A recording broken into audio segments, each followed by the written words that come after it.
Some players on Team Canada sound more like free agents.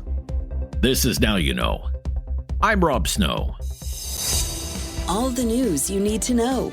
This is Now You Know with Rob Snow on News Radio. For weeks, Donald Trump has been threatening to impose tariffs on Canada. And for weeks, most political leaders in this country have been touting a Team Canada approach to deal with Trump. Until now, the only outlier has been the Alberta Premier Danielle Smith, who is not in favor of Ottawa using Alberta's energy as leverage in a trade war with the United States, and she's been called a sellout and worse. But now it doesn't sound like Premier Smith is so alone in challenging the Liberal approach in Ottawa. Saskatchewan Premier Scott Moe has his own concerns with Team Canada. Premier Moe held a news conference in Regina following yesterday's First Minister's meeting and said he agrees with Premier Smith on the issue of federal export taxes on his province's exports to the United States, and he's also against Ottawa matching any U.S. tariffs dollar for dollar. Export tariffs put on by our own national government on products that we might produce here in Saskatchewan or anywhere else in Canada. Our Saskatchewan most certainly is not supportive of and would be working actively to ensure that an export tariff couldn't be applied on Saskatchewan products. And we're looking at what opportunities provinces have exercising the provincial jurisdiction as we speak when it comes to the potential of export tariffs down the way. And so the very targeted tariffs, small targeted tariffs that don't have an impact on our economy, we have had discussions with the federal government about our support for those broad-based tariffs. Dollar-for-dollar tariffs with the U.S. is not in Canadians' best interest, nor should export tariffs ever be considered by our government. Premier Moe would go on to say he would expect other provinces, like Quebec, for example, to question the federal government in Ottawa collecting tax revenue on a provincial resource, in Quebec's case, hydroelectricity exports to the United States. I won't speak for Premier Smith, but I would say that I would share the concern she has around not only tariffs being applied by the U.S. president, but should some of that tariff environment be what it is for the very thought or initiative for any type of export tariffs to be applied to any Canadian goods. For example, should the Canadian government consider applying export tariffs to electricity that's being exported out of the province of Quebec?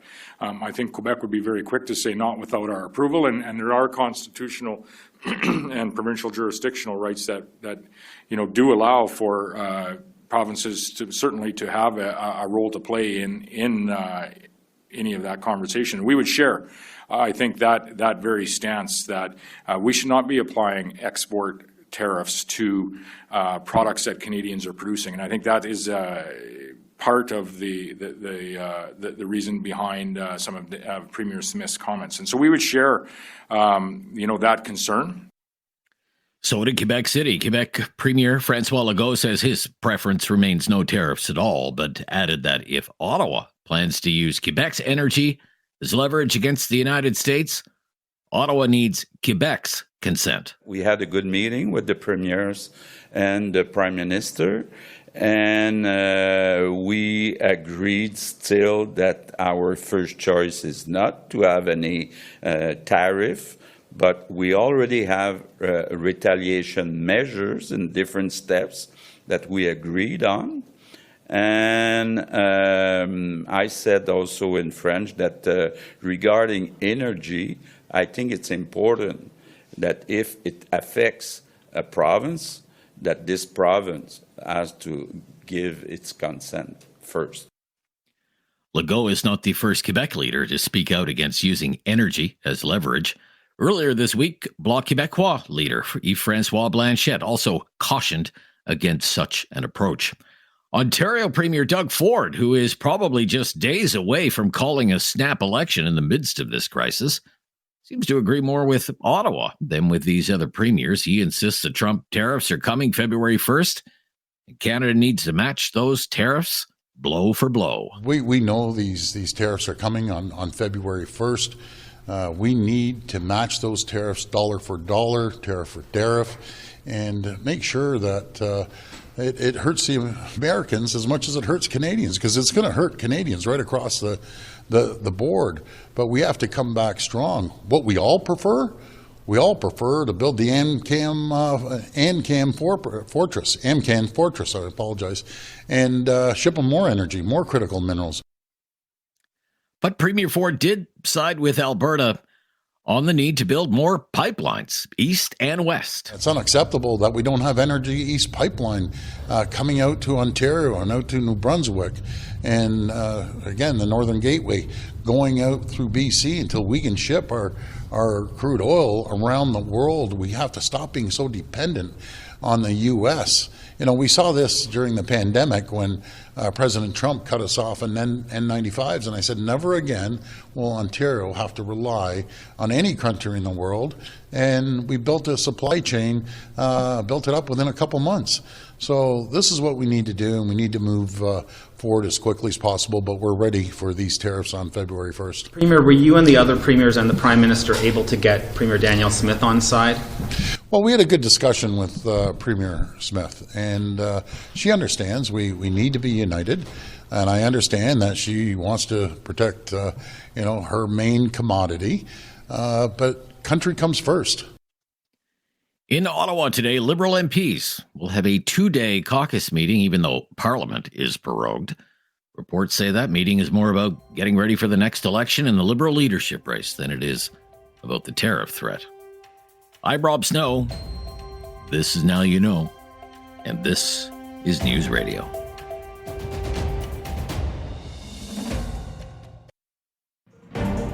Now You Know with Rob Snow continues on News Radio. Well, he's our friend on the right side of things. Michael Taube is back with us. Michael is a syndicated columnist and speechwriter for former Prime Minister Stephen Harper. How are you today?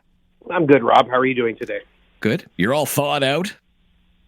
Pretty much, apparently. That's from good. What I gather from David, your producer, so are you. But yeah, we're getting there. We're getting better. Well, that's good. Apparently the weather's better in Ottawa, too, from what I understand. Yes. It is starting to turn more seasonal, I guess you could say.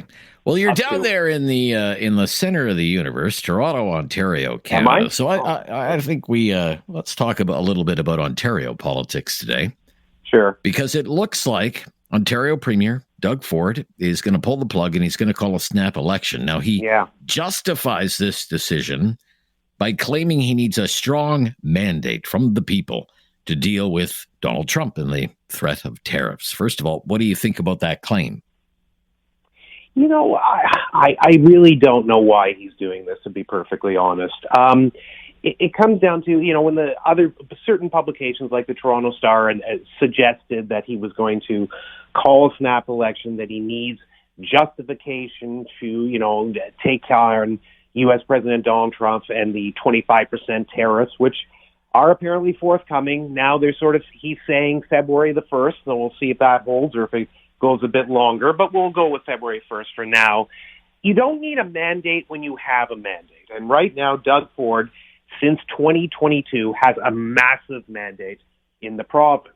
And sure, there were people who made the arguments at the time, and I tackled them in columns like the National Post and elsewhere, where people said, well, the low voter turnout. Yeah, but that's the choice of the voters. That's not the choice of the government in place. When the writ drops, you have the option to go out and vote. If you decide to go and vote, that's fine. That's your prerogative. If you choose not to, you're either saying one of two things, that you don't care about politics or that you're content with the government that's in place, which was at that time Doug Ford and the PCs. So does he need a mandate to do this? No.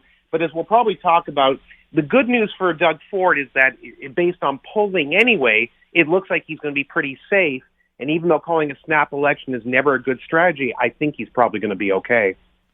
Yeah, I guess I can kind of see it two ways. People are slamming Justin Trudeau for not calling an election, not seeking a mandate, right, in order to deal with Donald Trump. So how can we slam Doug Ford for calling an election, going to the people and seeking a mandate so he can deal with Donald Trump? Well, I think there are a couple of key things. Doug Ford is ahead by 20 points. The key thing right there, but yeah. Yeah. Well, Doug Ford, there are a few more things. Doug Ford is ahead by 20 points in the polls. Right. He's not behind by 20 points in the polls.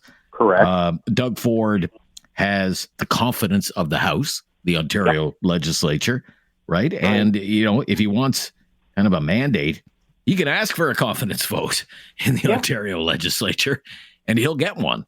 And I actually even highly doubt that the other parties would vote against. Maybe they would. I don't know. But, I mean, there's some big differences. I'll give you a third one, Rob. The other one, which is also important, is that Doug Ford has the support of his own party caucus, the government.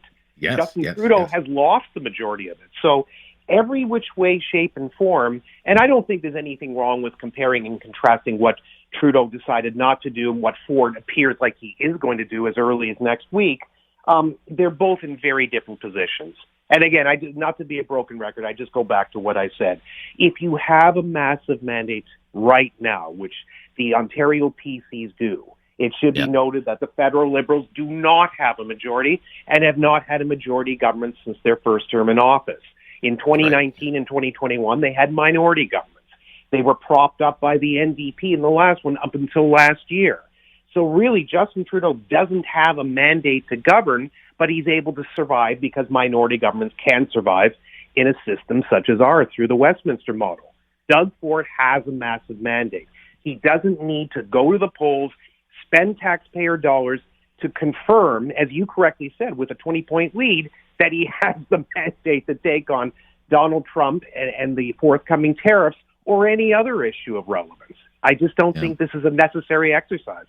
Yeah, I mean, I could certainly see on election night, I mean, campaigns matter. I guess anything could happen. We did have the Bob Rae surprise in Ontario.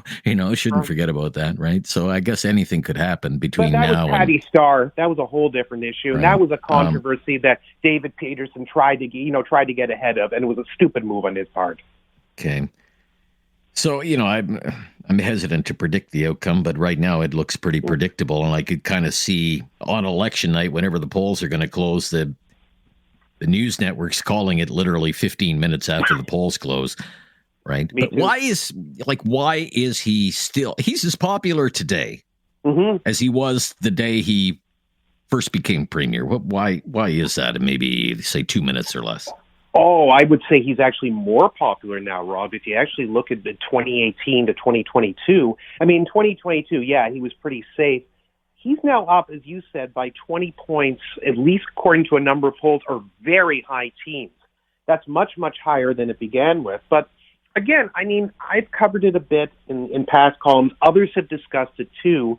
And again, just in a nutshell, Doug Ford has basically been able to, much like the Ford family, use the concept of merging and melding small C conservative ideas with sort of a bit of a populist rhetoric and retail politics, and he's made it into a model that has just successfully worked as his own. A lot of Ontarians identify with Doug Ford, even though obviously, he lives differently, he comes from a different background, he's obviously, he does his own thing in his private life with his family and others, which is all obviously legitimate, but it's naturally different than the average person who goes to vote. But at the same time, a lot of them can see, hear, and think, or even sometimes just see themselves in someone like a Doug Ford who, speaks from the heart, doesn't use large champagne words to get his message clear, uses, as I said, retail politics to go right to the heartbeat of Ontario, to find out what's interesting, what's important to them. He still obviously has a fascination with municipal issues due to his time in Toronto City Council and his one attempt to become Toronto mayor. This is a person who basically understands Ontario very well, and obviously people resonate with that, but he also is right now saying a message that, kind of on the Captain Canada model, whether that's legitimate or not, that people see Doug Ford as someone who can actually stand up for them against, Donald Trump in the U.S., which, as we know in this country, most Canadians are kind of fed up with the whole shebang, no matter what they thought of Justin Trudeau, the 51st state, and all that nonsense. Doug Ford just has a message that resonates with a lot of Ontarians, and that's why he's doing as well or better than he was years ago. Okay. We'll be right back with more from Michael Taube, syndicated columnist, speechwriter for former Prime Minister Stephen Harper. Let's talk about football next. This is News Radio.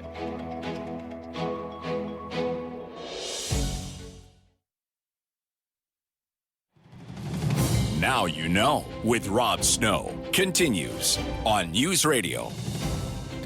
Back with Michael Taube, syndicated columnist, speechwriter for former Prime Minister Stephen Harper. Big weekend in the National Football League.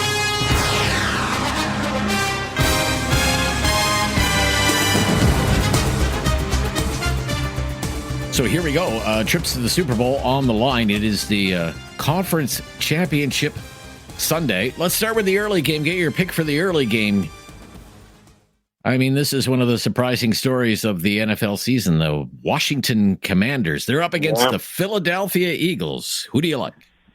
You know, I like the Commanders on this, and I think you and I talked about this at the one dark horse through the playoffs, and it's not surprising I'm saying it. A lot of others saw it too, were the Washington Commanders. They just looked strong, especially through the latter part of the season.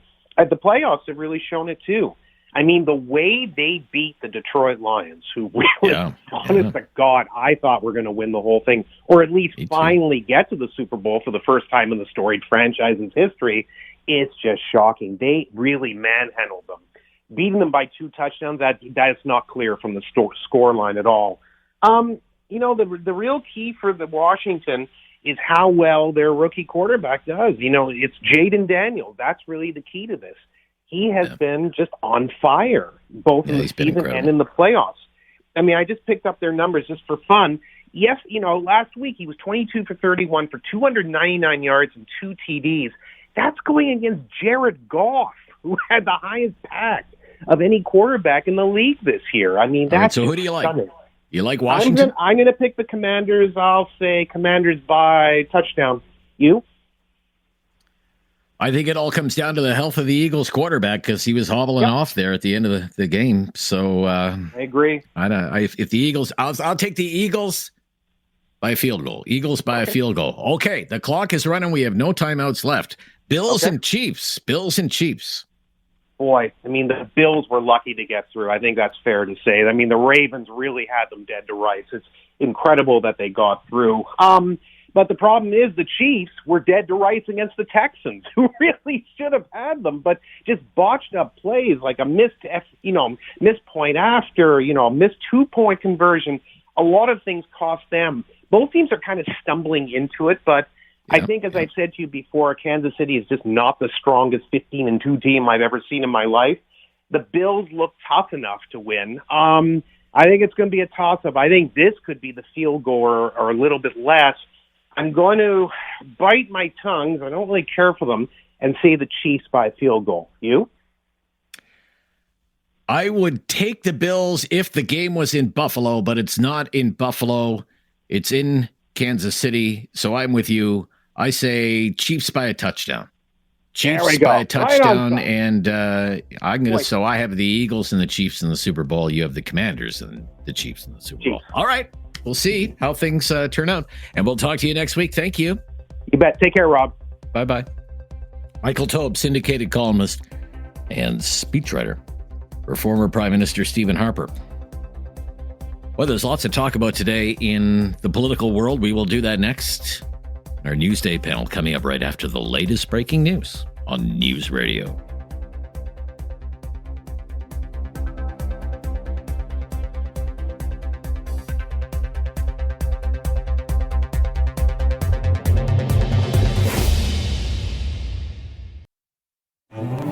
There is no question Rob won't get answered. Now You Know with Rob Snow continues on News Radio, the Newsday panel. Well, it's time for our Newsday panel. Atlantic Canadian edition today. Jordan Biquette is with us. Jordan's originally from Prince Edward Island. He is senior consultant at Blue Sky Strategy Group. How are you? Great, Rob. How you doing? I'm good. Tim Powers is originally from Newfoundland and Labrador. He happens to be the chair of Summa Strategies. How are you these days? Tim Powers? Tim Powers? Do we have Tim Powers? Is he on mute? All right, Jordan, I guess it's, Nick McRoberts. It's not Tim Powers today. It's Nick McRoberts. That's my fault. Nick, I am sorry, Nick, about that. Good, Rob, I was just waiting for my intro. I thought we were having 3 of us today. No. From Winston Wilmot. Vice President Winston Wilmot, big year from Atlantic Canada, too. So it's still an all Atlantic Canada Newsday panel today, You got two right? Islanders today, Rob. Yeah, you're outnumbered here. Okay, excellent. All right. Well, thank goodness for the Confederation Bridge. It will ties us all together, doesn't it? Just got to get rid of that toll. So, yes. Yeah, they hit you on the way out. They don't hit you on the way in. Just remember that, everybody. Okay, it's not like a cover charge to get in. Okay, it's a cover charge to get out. This is funny. I don't know why I find this funny, but it's a developing story. We're going to talk a lot about the Liberal leadership race today. Ruby Dalla is entering the Liberal leadership race. Ruby Dalla, how's that for a blast from the past? David actually asked me, who's Ruby Dalla? Like, that's how long it's been since Ruby Dalla has been in federal politics, because I believe she left or was defeated in 2011 with the Harper majority. You know, Harper was winning seats in the Brampton area in those days, the Harper Conservatives. Ruby Dalla is back. I wonder who else we could dust off from the mid-2000s Liberal Party who could run in this race. What do you guys think of that? What is going on there? This is weird. It's kind of weird, Jordan. Kind of is. It would be like Ashley McIsaac making a comeback and run for leader again. No, I mean, at least Ruby had a seat in the House. I don't know what the issue is here. I'm assuming this is one of those situations where maybe she's looking to, make another name for herself and jump in and run in a local riding. Yes. Beyond that, I really have no idea. It just seems like a bit of a vanity project. She kind like of a profile building exercise. But I mean, you talk about $50 to use the Confederation Bridge. I mean, we're talking about $50,000 just as the initial entry fee, which is due today, right? Right. And then you have to, at some point, come up with $350,000 to stay in the race. This is, if it's a vanity project, it's a pretty expensive vanity project. It is, and I don't really think she has the profile to even be a stalking horse for another candidate. So, I'm quite curious to know what this is all about. But I don't necessarily see her getting to the last point of this phase and participating in the debates. But who knows? I've been wrong before. Okay. Any thoughts on this, Nick McRoberts? No, I mean, to your guys' point, like it's just a weird vanity thing, testing the waters for a potential run or comeback. Maybe some disruption to some of Doug Ford's pending news. It's very strange, and like you said, an expensive vanity project at that at $350,000. It's I think it points to some issues that the party might have to look at in a few months' time in terms of how these races are run and these campaigns and elections happen. Because I don't know if a last-minute candidate like this jumping in with no real shot shows a lot of strength for the party being able to field good candidates. Right. So, Nick, right now, I mean, as I said, today's the deadline to say, here's my $50,000. I'm in, and I'll give you some more money later down the road. Who has the edge in this thing right now, in your opinion, Nick? Well, I mean, I think when you look at the media coverage, Mark Carney has that edge.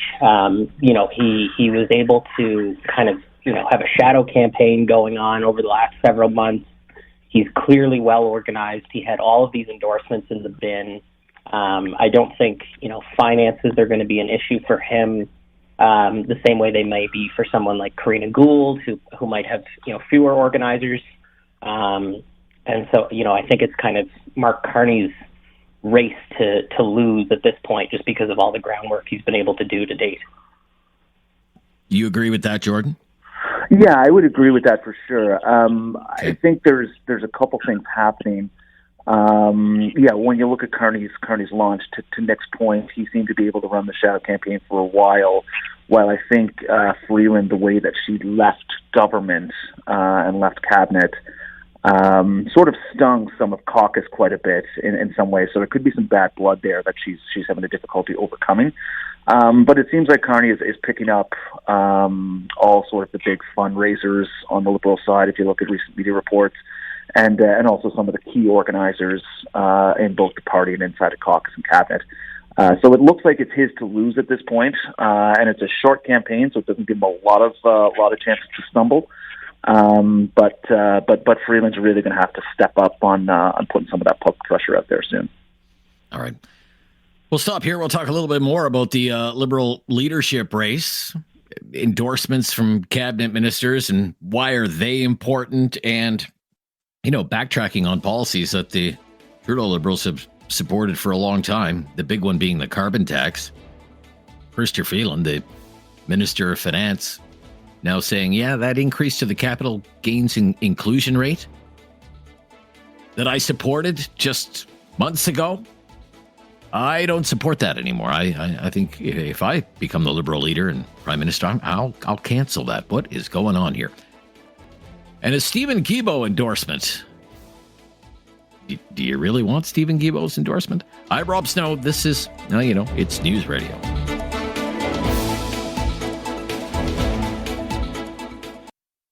You have questions. Now You Know with Rob Snow has the answers. On News Radio. We are back with our Newsday panelists today. Jordan Paquette, Senior Consultant, Blue Sky Strategy Group. And Nick McRoberts, Vice President at Winston Wilmot. And we're going to talk a lot today about the Liberal leadership race. So I'm wondering, Nick, like these endorsements from cabinet ministers, Francois Philippe Champagne, for example, coming out and saying, I'm backing Mark Carney. So like you have the two top Liberal ministers right now in Quebec are backing Carney and not Freeland, Melanie Joly and Francois Philippe Champagne, both backing Mark Carney. But does it matter, I wonder? Or could it be a reason that it matters is because these candidates have to win, like the way the race is set up, each one riding is worth the same as another riding. Like the Mark Carney wants to win Malpeque in Prince Edward Island because winning Malpeque is just as important as winning Toronto Centre in the point scheme of things, right? Is that what makes this important, do you think? It does, and I think I would also say it's not that they're cabinet ministers per se. Their cabinet portfolio, while it might bring some gravitas in terms of their public awareness, it's more about them being political organizers, right? Melanie Joly and Francois Philippe Champagne are strong Quebec organizers. You look at all these different regions in Atlantic Canada and Western Canada, they're looking for the MPs that can, bring them the votes, and not so much, wanting to be tied into the success or lack of success that they've had in cabinet. What do you think, Jordan? Yeah, agreed. So presuming they throw their organizational network behind it, it's a huge boost.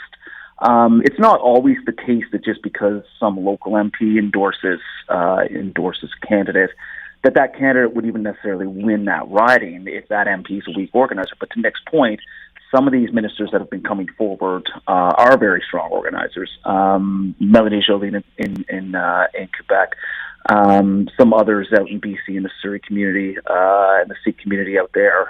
So there's lots of votes in those areas.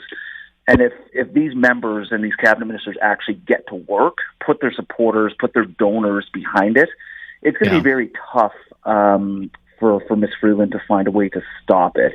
Unless she, builds some massive groundswell grassroots campaign and is able to get people out there to sign up. Because remember, with the Liberal leadership, all you have to do is sign a form declaring that you're supporting them. You don't actually have to contribute money. You don't have to do anything like that. So there's an opportunity there for her, but she's definitely running from behind right now. So, Mr. Guilbeault, I will build no more roads, Mr. Guilbeault, is endorsing Mark Carney.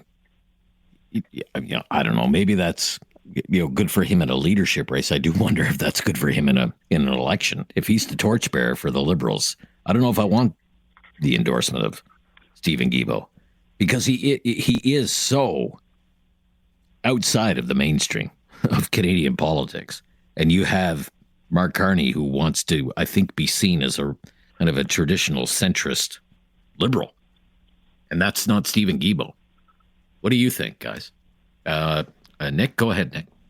Yeah, I think if I was Mark Carney, I wouldn't have wanted to hear that news. And as much as I just said, thanks, Steve. Yeah, exactly. As much as I just said that your position in cabinet, and successes there don't matter, this is the one case where that's probably not the case, just because, he's such a polarizing figure.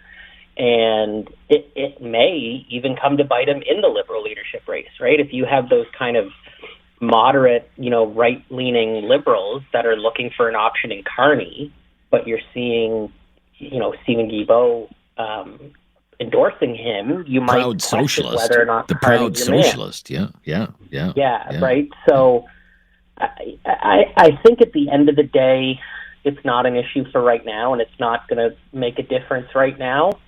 Okay. But come the election, I'll look forward to the creativeness of my conservative counterparts and their attack ads.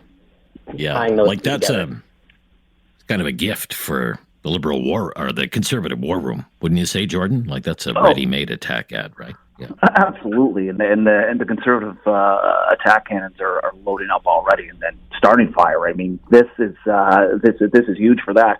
Now, it does help him in the Liberal leadership race to get to a point of making it more of a slam dunk, because I think Guilbeault is still quite popular in some Liberal circles, especially amongst the more environmentalists. But if Carney does play this game and kind of runs a bit too far to the left in the campaign, he's going to have that issue because he won't have that much time to define himself while the Conservatives are out there busy running ads on him and defining him to Canadians. So that's going to be his challenge, and he's already trying to play both sides on the consumer carbon pricing side. So it's going to be interesting to see how he squares that one too. Okay, we'll be right back.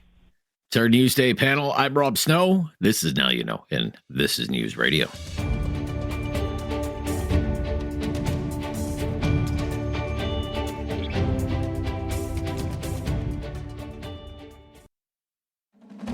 No question goes unasked or unanswered. Now You Know with Rob Snow returns on News Radio. With Jordan Paquette from Blue Sky Strategy Group, Nick McRoberts from Winston Wilmot, a couple of Prince Edward Islanders today. So what do you think? We had your colleague Jordan yesterday on with us, Susan Smith, who said the carbon tax is gone. The Conservatives can't run on the carbon tax. It's dead. It's buried. And whoever is carrying the torch for the Liberals is going to stick that carbon tax in the grave. You agree with that? I have to respectfully disagree with my boss on the matter. Look, I agree with her that the carbon tax is gone. It's going to be dead. The Liberals will kill it, but the Conservatives will absolutely run on it. Mark Carney's going to put you on the spot like that. No, it's all good. But we've been on TV together before. It's fine, and different opinions. But look, Mark Carney is going to have to come up with a better answer than he had last week if he's really serious about axing the carbon tax. And the truth is he's not. And if you look at some of his endorsements, he has Catherine McKenna, Stephen Guilbeault, as we just talked about, who are the big champions of it. The Conservatives are ready in the ads already about what other aspect of some consumer price that he's going to bring in. Last Thursday at his launch, he just kind of shrugged with it, said, well, maybe we'll just have to replace it with something else. Yeah. What's that actually going to be? So no, I don't. It's not dead. There's still going to be something out there. There's tons of clips over there over the last. Well, the carbon tax may be dead, but the idea that it's not a campaign issue anymore is that's not accurate. Would you agree with that, Nick? Yeah. Whether or not it's a campaign issue, as in it affects voters in the ballot box, I think not.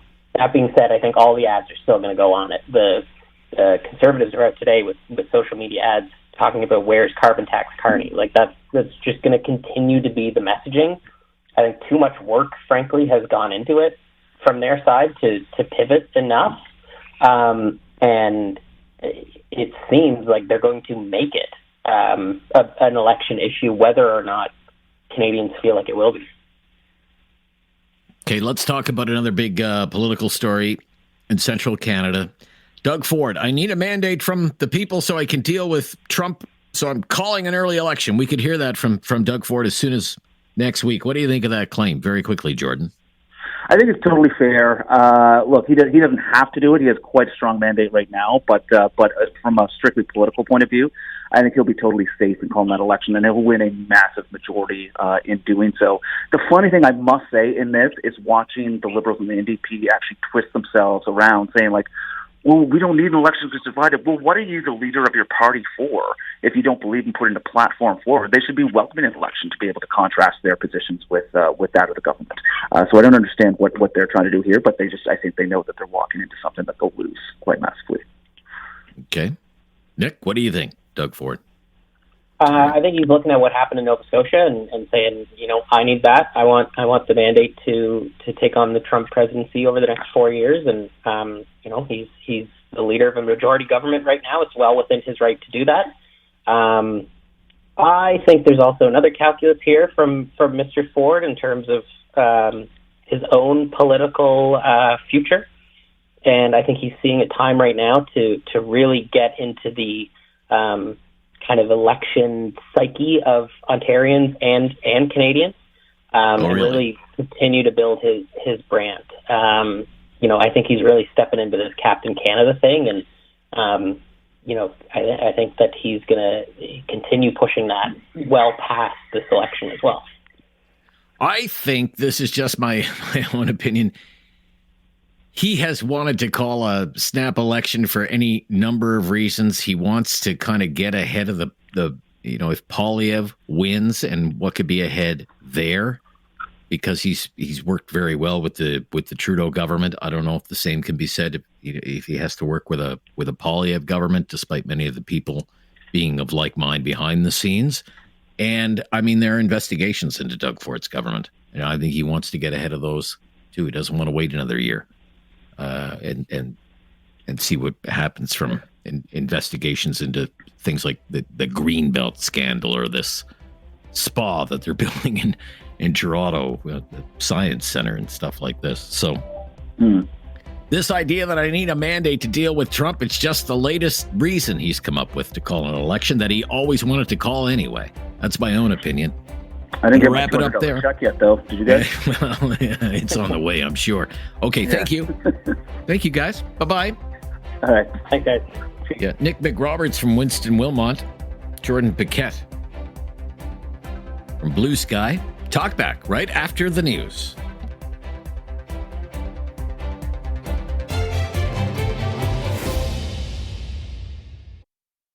It's time to talk back.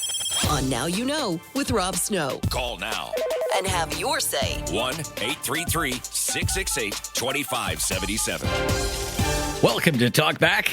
It is 2 hours of debate and discussion on the big issues of the day. Today's topic, boycotting America. Boycotting the U.S.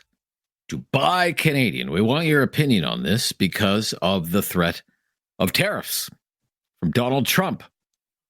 A threat that he made again today in a speech to the World Economic Forum. Let's listen to the latest comments from Donald Trump about Canada. This was today. One thing we're going to be demanding is we're going to be demanding respect from other nations. Canada, we have a tremendous deficit with Canada. We're not going to have that anymore. We can't do it. I don't know if it's good for them. As you probably know, I say you can always become a state. And if you're a state, we won't have a deficit. We won't have to tariff you, et cetera, et cetera. But Canada has been very tough to deal with over the years. And it's not fair that we should have a $200 billion or $250 billion deficit. We don't need them to make our cars, and they make a lot of them. We don't need their lumber because we have our own forests, et cetera, et cetera. We don't need their oil and gas. We have more than anybody. Donald Trump today renewing his tariff threat and more. So, given these repeated threats, we have political leaders in Canada encouraging Canadians to stop buying American products and to not travel to the United States and instead vacation in Canada and buy Canadian goods instead. So some straightforward questions for you today. Will you do that? Will you do that? Boycott America. Will you do that? Also, is it practical for you to do that? Would you do that even if it's more expensive for you to do that? You know, to buy, say, a made in Canada product instead of a made in America product. Or to shop at a Canadian retailer instead of an American retailer. Or if you like to travel to the United States, especially this time of the year, to escape the cold and go someplace, warm, like Florida or whatever, Arizona. Would you rethink your travel plans? Will you boycott America because of the threat of Donald Trump's tariffs? And buy Canadian instead, as some Canadian politicians are encouraging you to do. 1-833-668-2577. That's our call-in line, 1-833-668-2577. The Trump tariffs are still on the table by the sounds of things. The latest date we heard, February 1st. That is a week from Saturday. And Ontario Premier Doug Ford said they're coming. They're coming, folks. They're still February 1st. The tariffs are coming. So given that threat, and it's a serious threat to our economy, we have a lot of politicians now wrapping themselves in the flag, Team Canada, Team Canada, Team Canada, rah, rah, rah, rah, and we should punish the Americans. And they want you to punish the Americans by boycotting American goods, American businesses. Don't buy stuff made in America by American companies. Doug Ford, just as one example, the Ontario Premier, said if those tariffs do land, he will order all the government-owned liquor stores in Ontario to stop buying any American booze.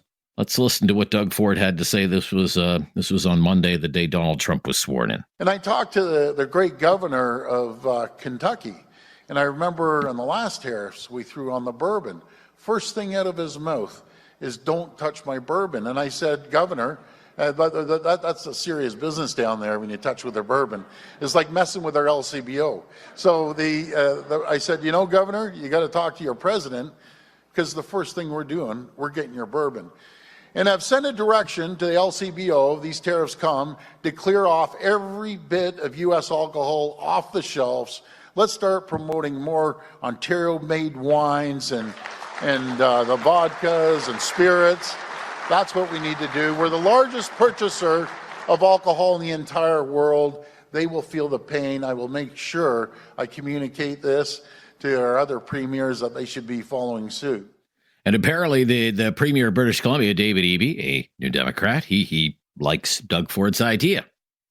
And he said this week during a news conference in Vancouver, if these tariffs come into force, he would instruct the government-owned liquor stores in BC to do the same thing. Here's David Eby. One of the items that we've put forward that at a provincial level we could respond to tariffs with is the government of British Columbia liquor stores are one of the biggest purchasers of American alcohol products. I think the government of Ontario's liquor stores are maybe the biggest purchasers. And as a result, our decision not to purchase American alcohol would definitely send a message. It is one of the things that could be on the table to respond to these tariffs. They are completely unjustified. They will hurt families here and in the United States.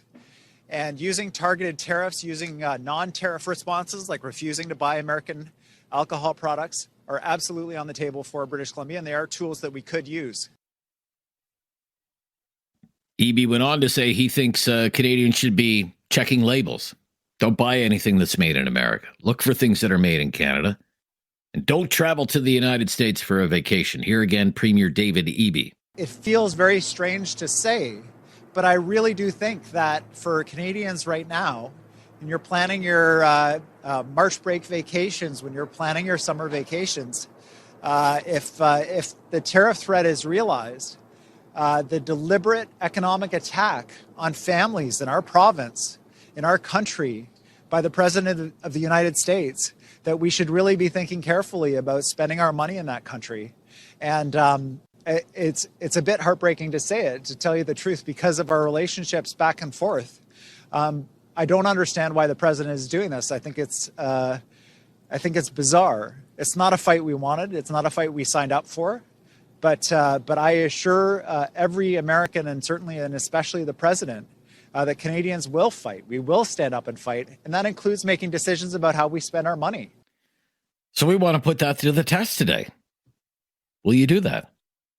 Boycott America. Stop buying American goods. Stop shopping at American chain stores. Refuse to shop at Walmart or Costco. Stop buying Coca-Cola, Pepsi, Budweiser, Tide, Pampers, Crest, Gillette, the best a man can get. All that stuff. And look for Canadian alternatives instead. And you're not going to travel to Myrtle Beach to go golfing, and you're not going to Disney World and all of that stuff. Are you going to boycott America because of Donald Trump's threat of tariffs?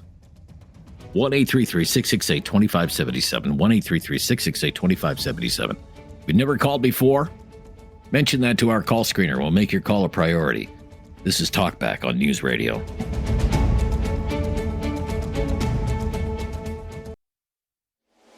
Have something on your mind you want everyone to know? Call now. Hello. 1-833-668-2577. It's Talkback on Now You Know with Rob Snow. Because of the threat of Trump's tariffs, some politicians are encouraging Canadians to boycott American businesses. Don't buy American products. They're also encouraging you not to travel to the United States and spend tourist dollars in the United States. They say you should spend that money in Canada instead and buy Canadian products instead. Will you boycott America? 1-833-668-2577 to the phones. And Tom in Cambridge up first today. Hi, Tom. How you doing, Rob? Will you boycott America? Well, it's kind of hard to boycott America when most of the companies in Canada are American companies. So you're buying in Canada, but they're not Canadian made or Canadian owned companies. It's going to be a little easier to boycott going to the U.S. for a vacation. And again, what I would say to those tourist areas or people across Canada who want more Canadians to visit their provinces and their towns and everything else, don't gouge. I lived in BC and I saw exactly what Fernie, BC was doing and how expensive it was. And they relied on the tourist industry to come in. But, I could go down to Myrtle Beach for $500 a few years ago and get $5 rounds of golf, accommodations, and a $100 gift certificate for a round of golf. Mm-hmm. And I couldn't do that in Canada or even in Ontario. So let's talk about if you're going to do this, make it affordable. As for Doug Ford's claims he's going to remove American-owned bourbon from the shelves and that, why is it taking this long and a tariff war to do all this? And we should be promoting more Ontario and maybe more Canadian products in the LCBOs.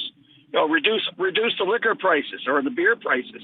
Make it a little more affordable, a little more appealing to people. If we're going to. So, for example, Tom, if I could just interrupt, Sure. I'm really fascinated, particularly with the travel, because I have heard people say, I heard it during the first term of Donald Trump, I'm not going to the U.S. as long as Donald Trump is the president. So, I mean, do you think along those lines? Well, I did. Well, absolutely, sure. Like, first of all, the dollar's where's the dollar at? $1.47, almost $1.50 Canadian. Yes, like 69.5 US. For those who can afford to go south, they're going to go south. They're not going to really worry about that too much. But for those who are going to try to go down south and put it on a credit card or spend money they don't have, there are other avenues here, and there are a lot of places in Canada, particularly in Ontario, that you can see and enjoy. For less the dollar wise, for less traveling, and it's changing. All right, like, what's not to see in Canada?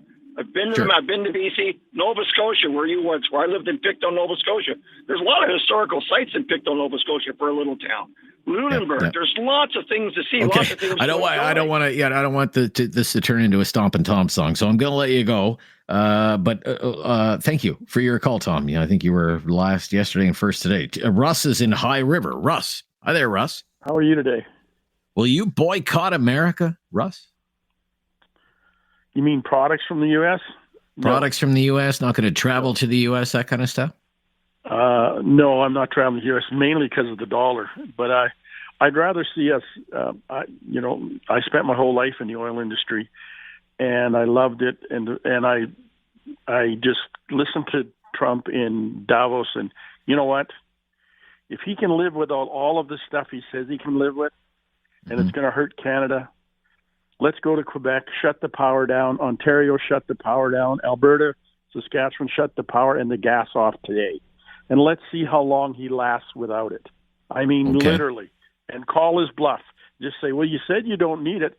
And then if we had an election and a leader, he would have went to Davos and said to those guys, the one guy ran Total Energy that used to be big in Canada, that the Liberals forced to move to Texas out of France. Ask them to come back and say, we're going to build a pipeline here. We're going to and we'll have everything approved in 60 days. Done. Get that money back here, shipped to Europe. Because he declared war on all of Europe. He did. He declared he was putting a tax on everybody in Europe. And they smiled, but they didn't look very happy. Anyway, that's what I would do. Okay. And I would do it. So we're going to get hurt you would rather really like big picture, like, okay, you say you can live without, say, our electricity or our oil and gas. Let's see, and just turn it all off. Yeah. See how long. Okay, that's very interesting. But this idea, like, I don't know, do you shop at Walmart? Do you shop at Costco? Well, your other alternative is yes. The answer is yes, because you have to. Will you keep doing that? The other alternative is if he puts 25% duty, cut those resources back 25%, and tell him every month that it's on, we're going to cut another 5% out. Okay. Until he but you would still look. I'm talking about a boycott today. Would you would still shop at Walmart? You would still shop at Costco? Yeah, because you don't have any other alternatives. Well, you shop at Loblaws, shop at Canadian Tire, shop wherever you shop. And guess where they get their products?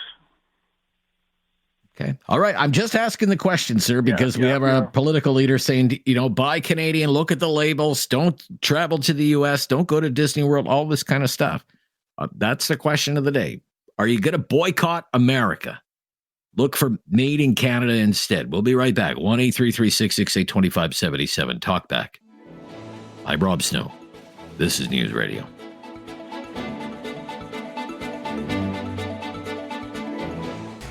Something on your mind you want everyone to know? Call now. Hello. 1-833-668-2577. It's Talk Back on Now You Know with Rob Snow. So we have some Canadian politicians saying don't buy American products because of the Trump threat of tariffs. Don't travel to the United States as a tourist. I mean, if you were planning to go there for March break, don't go. Spend that money in Canada. Instead, spend your money on Canadian businesses and Canadian businesses. So we're just asking, will you boycott America because of the threat of tariffs from Donald Trump? Michael in Cape Breton up next. Michael, go ahead, Michael. What do you think? Yeah, it's an excellent question, Rob. For whatever it is that I spend, does not get one penny of my money that's in my pocket or in my bank. And as far as traveling down to the States, travel down to Florida today, you need a fur-lined jockstrap. So I don't know why anybody would be anxious to travel down there. But you do need a commitment from those people that like to go to Mexico and those places. Stay home. This is a fight for our country, and it's going to be a little pain for everybody right across the board, but that's the only way we're going to put Archie Bunker and his bunch back on the right track to take it straight, to say that everything is not for America. We got a world here, and on this here world, we all share together. He don't want to share. Leave Herman Munster and his family where they're at, down the States by themselves. He'll come around after a while. It might be a little sacrifice on our part. Okay, we can handle a little bit of pain, but I hope everybody sticks together on it. Those premiers are right. Buy nothing off them. Buy nothing off of them. Okay. All right. Thank you, Michael, for sharing your opinion today. To Waterloo, Imran in Waterloo. What do you think? Are you going to boycott America? Boycott America. What do you say to that, Imran? Yeah, hi, Rob. Good afternoon. Hi. This is my first time to your show. I appreciate that.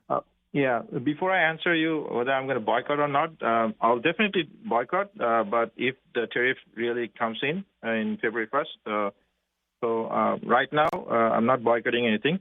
But I'll tell you what, I'll give an international example of how a boycott could be very effective. So I Okay. moved here in Canada like 15 years ago from a country named Bangladesh. I don't know if you know about that country. Sure, Bangladesh. Yeah. Okay. It's just beside India. And Yeah. recently there was a lot of political turmoil going on, and now it's settled down. But our neighboring country, I don't want to mention, but India is a very big country, and they were trying to put their nose into the internal affairs of Bangladesh, and then they said they were not going to allow different products in their country. They're not going to allow Bangladeshi people to visit there. They're going to stop this for a temporary period of time. Guess what? Bangladeshi people decided they're going to boycott Indian product completely. They're not going to travel. They're not going to go for healthcare. They're not going to buy Indian products. And guess what? The It worked? Indian business people and the hotels and all the tourism, it fell down, and they're almost going to be bankrupt because, especially the bordering region there, India and Bangladesh, mostly the Indian hotels are depending on the visitors coming from Bangladesh, and their business came down to almost zero.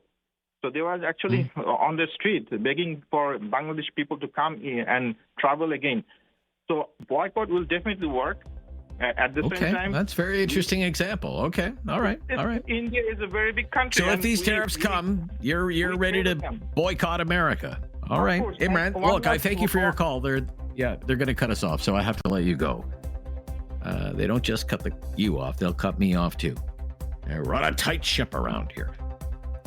Will you boycott America? Don't buy any American products. Don't travel to the United States. Some politicians say that's what you should be doing because this tariff threat is so serious. More of your calls right after the news.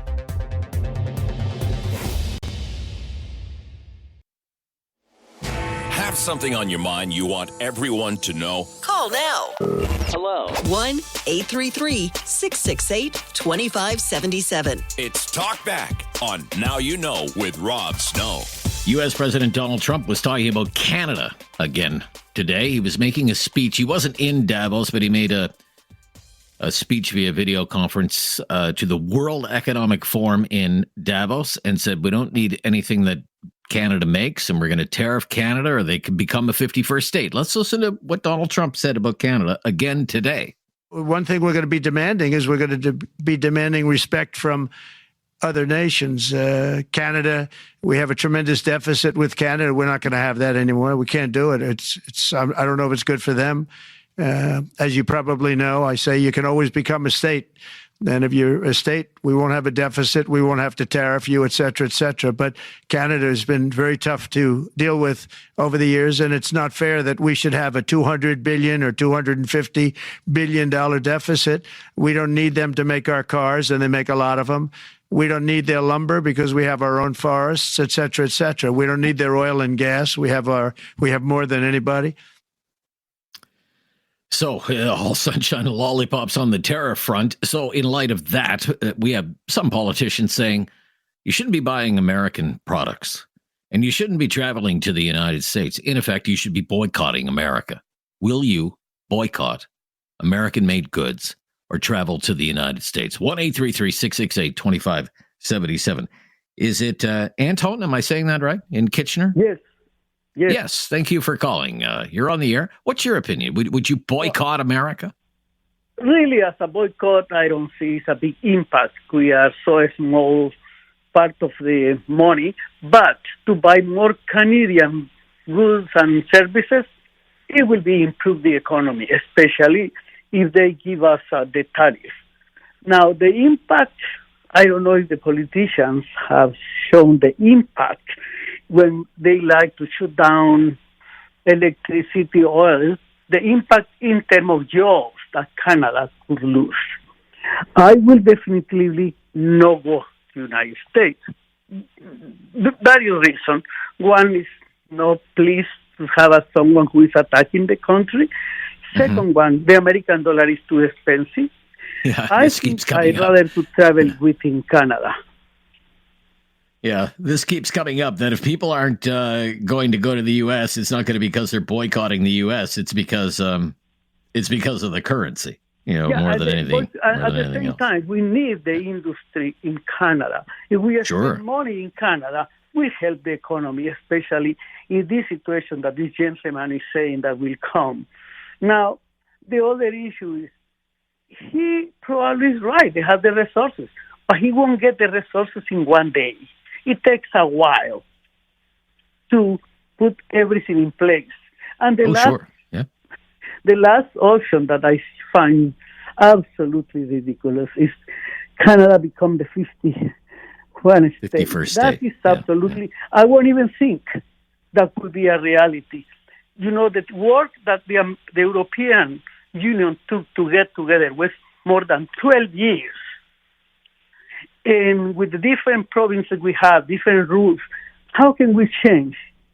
By the time he finishes 4 years, we're going to be even at 1/4 of the necessary issues to become part of the United States. Yeah, but realistically, I think that will be not even an option to think. Okay. But all right. to support Canadian goods and services, absolutely. Okay. All right. Great to hear from you, Anton. Thank you for calling today. And just, if any, watching the Canadian dollar trade here, 69.63 cents US.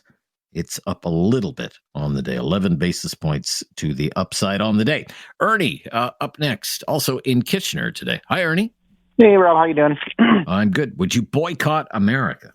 Rob, definitely not. I remember the good old days when our currency was actually on par, and I believe Stephen Harper, the greatest prime minister in Canada, was our prime minister at that time, and I could go to Buffalo and pay with Canadian currency because they accepted that at that time, just for trips and trades and stuff. I have a bunch of family. I have family in the U.S. that are American citizens, and I have a bunch of friends down there. I believe this is going to hurt us a lot more than it's going to hurt them. Like, I don't believe I would be surprised if there's actually a talk show in the U.S. today talking about, are you afraid about Canada boycotting or any of these things? Like, that's not even an issue down there. Like, it's almost a lot. We need them a lot more than we need, we need them a lot more than they need us, I would say. Okay. So what do you think about, what you're hearing from, some of these political leaders, like the Premier of British Columbia? Well, I don't travel to the United States, or even Doug Ford in Ontario. You're going to go to the LCBO. No American liquor at the LCBO. Clear their shelves out. What do you think of that? You know what I think about that, especially the LCBO part? I'll do my trip across the border. I'll go to the duty free, pay the tax coming back, and it's still cheaper going to the duty free, paying the legal tax on it, and coming across and buying stuff here. Not that I'm saying I'm going to do that, but I'm just saying that's how expensive and stuff is here compared to there. I'm not crossing now. We're not crossing because of the dollar, like everyone is saying. That's the big thing. Do we love our trips there? 100% we do. And Rob, are we turning into Cuba here all of a sudden? Where we're just gonna, we can't trade with them. We're gonna cut off. It's almost, that's where it's just like we just need a leader to be able to go and talk with him that he respects and have that election instead of personal agenda and everything else to be able to settle this. It was a joke at first, and I'm sure you thought it was really funny in the beginning. Now it's becoming more like, man, this doesn't sound like a joke anymore. And that's what I hate. He keeps bringing it up. He keeps bringing it up. He loves bringing it up. And you know what? I'm not liking it. Canadians aren't liking it. We are the ones that are going to suffer. We're not going to win this battle or this war. Yeah, we can shut their stuff off, but I believe, and yeah, they do use a lot of our stuff, but ultimately it's going to hurt us a lot more. We cannot win. Okay. All right, Ernie, great to hear from you today in Kitchener. We'll stop here. More of your calls just ahead. A couple of lines available there. If you've never called us before, just mention that to David. David is screening our calls. You'll talk to him, and then we'll put you on the air, and you can share your opinion. With Trump renewing his tariff threat again today and say, we don't need anything those Canadians send us. It's an idea that's out there. Boycott America. Don't buy things that are made in America. Don't buy American products. Buy Canadian products instead. Don't go to Florida. Don't go to Arizona. Don't travel to the United States. Don't give them your 69-cent dollars. Will you boycott America? Talk back on News Radio.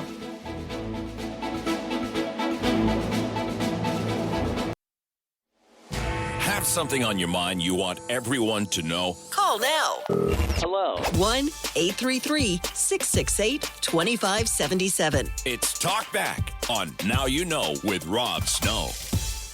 We have reached the point in the tariff tit for tat that we have some Canadian politicians encouraging us to boycott American products. Don't buy American products, buy Canadian products instead, and don't travel to the United States. Don't spend your tourist dollars in the United States. Essentially asking us to boycott America. Would you boycott America? 1-833-668-2577. Paul is in Kitchener today. Hello, Paul. Doing it sounds like Kitchener Day today. Yeah, it's Kitchener Day today. Yeah, it's weird the way it goes sometimes like that. Yeah. I think there's one factor you're not taking into consideration. The Okay. employees of these American companies. Okay. Now, if a boycott was to take shape, then Canadian jobs would start being lost early, even before the tariffs started. Okay. Because less output from these stores is going to the management is going to say, well, we better cut back on our hours. So there's going to be job losses or hourly losses, anyways. Okay. Okay. So we could be hurting ourselves to a certain degree, right? I wouldn't boycott because these people who work in the American-owned stores deserve their income too, and by boycotting, you're possibly cutting back on. So let's say, for example, I buy clothes from Old Navy, for example. Let's say, I'm not going to buy some clothes from Old Navy, whatever, or the Gap or something like that. I'm actually hurting the teenager or the 20-something who's working in the retail store at my local shopping mall, for example. Sure. Something like that, And- right? yeah. Okay. Yeah. And that's I interesting. also think that there's a lot of misunderstanding about what tariffs are, because you had your one caller earlier on saying about how if they put the tariffs on, then we cut back here and we cut back there. If the U.S. imposes tariffs, it's not the way it's affecting Canada is that they're going to be cutting back on production because the Americans are not going to be taking as much product because it's costing too much for them. Okay. Because the tariffs basically put the tax on the company that's receiving the goods. Is that not? Yeah, true? I think the caller's point, the previous caller's point, I think was, okay, Donald Trump says we don't need your oil. Well, let's put him to the test. Let's cut off the oil. Or we don't need your electricity. Well, let's find out if you need the electricity, the hydroelectricity from, say, Hydro-Quebec that is sold into New York State. Are the Canadian politicians willing in each province to take that hit? I don't know. I mean, you're starting to hear some pushback now. I used to be Premier Smith was kind of the, out there on her own, pushing back against some of these plans for retaliation. And now you have Moe in Saskatchewan. I'm not really surprised by that. Premier Moe and Premier Smith certainly kind of see eye to eye on a lot of things. And, in Quebec, they don't want the federal government intruding on what Quebec can do at the best of times. And these are hardly the best of times. So, But even cutting off the oil and the hydroelectric, is that how long it's going to take for that to really affect the Americans? That's the point. And how long are rolling blackouts in the middle of winter might get their attention. Well, it's kind of going that way anyways down there, isn't it? Like you look at what's going on in I don't think this would help. I don't think that would help. Right. Well, it possibly could help, sure. But my original thought was about the employees of these American companies in Canada. Right. If a boycott was to really take hold and take effect, then you're looking at layoffs even before the tariffs of Canadians working for American companies. Good point. Yeah, exactly. Good point. Gotcha, Paul. Thank you. To Calgary, Kelly is in Calgary. Thanks for calling, Kelly. What are you going to boycott America, Kelly? Hello. Oh, Kelly's not there. Dawn in Vancouver Island. Are you going to boycott America, Dawn? No, I won't do that. I won't do that. Too many people get hurt. And I'm in agreement with the last two callers, I believe. One said we won't win, and I don't agree. I agree with that. We will not win. They're 10 times the economy we are. Like, how can we possibly even think we can win against such a big economy? And they built pipelines under Obama. We've had one in 3 or 4 presidents. So everybody can do the math. It's not going to take 60 days for approvals, or nothing gets done fast here, and we won't win. And I won't boycott it because it's futile. I think, the message, for example, from your premier, Premier Eby, is everybody has to do their part no matter how small. No, I don't agree with do it for the country, Dawn. You have to do it for the country. Aren't you on Team Canada, Dawn? I love my country, and what our government has done to it. Our federal government has divided us from coast to coast over lines of race, religion, gender, creed, whatever you want to say.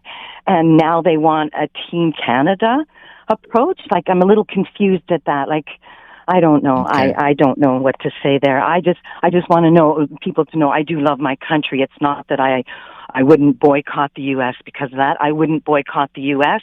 because people here who work for U.S. companies, as the guy said, will lose their jobs. Okay, it's not Mr. all right. Trudeau that's not getting paid. Or, Premier Ford still gets paid. David Eby still gets paid. Yeah. Okay. Yeah, all right. They're all going to get paid. So anyway, thank you for your show, Rob. I love hearing people's views from coast to coast to coast. And thank you for calling very much. From Vancouver Island today. Great to take a call from there. All right. Be right back. Hour number 1 of Talkback. Time to fit you in before the news at the top of the hour. Join the discussion, will you? Will you boycott America? This is News Radio.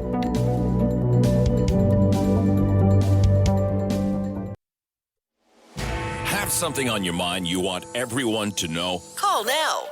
Hello. 1-833-668-2577. It's Talkback on Now You Know with Rob Snow. Alice in Calgary up next. Alice, are you going to boycott America because of the Donald Trump tariff threat? Hi, Rob. Love your show. First-time caller. No, I'm not going to boycott American goods. Well, I guess you're not on Team Canada then, Alice. No. Well, you know what? I am on Team Canada. I'm just not sure Team Canada is on my side. I've always wanted to buy Canadian, but it's ridiculously expensive to afford anything Canadian, whether it's a weekend up in Banff or Kananaskis or somewhere in Canada, whether it's fuel, beer, anything else.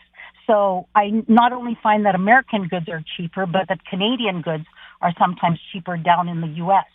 And our economy is in such a poor state that I don't know how Canadians can afford to buy Canadian. The other thing, Rob, is that in my opinion, I don't think we'll make a dent. I don't think retaliation is the way to go. We're not on par with the American population, economy, how much they've built their resources. I think we have like the population of California maybe. So we're going to escalate things for no reason and not make a dent. The other thing is and this is really all I want to say, is that we need to cowboy up. We need to develop our resources, and our government needs to be pro-Canadian, because it isn't. It hasn't been for a long time, and it's going to happen again. If we retaliate and do what we're doing now, which is the sky is falling. We're spending a bunch of money. Doug Ford is talking about elections and all kinds of stuff that nobody can afford. And what we need to do is swallow this pill, move forward, tighten up the borders because it's good for Canada too, and take responsibility for the mess we're in. Otherwise, it's just going to happen with something else. There's nothing stopping Trump or any other president from doing this again. All right. Thank you, Alice. I hope you'll call again sometime. Great points all around. Really appreciate it. Conrad, up next. Conrad, are you going to boycott America? No, absolutely not. No. Oh, another person who's not on Team Canada. Okay. All right, Conrad. No, and it shows me just right there again, our politicians are willing to make the people of this country suffer, and they don't even have a plan in place. Wasn't it just a few years ago you couldn't even send wine from one coast to the other coast? And they're worried about alcohol, like, do you know how many industries in this country, specifically the industry I'm in, buys their tools, parts, equipment from leading manufacturers in the States for our own economy, for our own infrastructure in Canada? How do you get the people to boycott it, but you don't have our companies boycott it? It's a bad idea. We are partners with America, and we are a team. So let me ask you this. Conrad. Let me ask you this, Conrad, because again, as I mentioned to one of the other calls, I heard this during Donald Trump's first term. My wife and I have talked about this, actually. My wife's not too hot on traveling to the United States while Donald Trump's the president. What about you? Oh, I've actually never left Canada before. I'm 37 years old. So I'm not a big traveler. I work about 120 hours a paycheck. So You're too busy. You're too busy. Okay. All right. I'm too busy, man. I'm trying to make a living, and well, to be honest with you, at 37 years old, it's pretty hard to get ahead in this country if you don't work hard. So. All right. Well, you keep working hard. Thank you for the call, Conrad. Really appreciate it. Hot hour. A full hour just ahead. The latest breaking news coming up next. It's Talk Back on News Radio.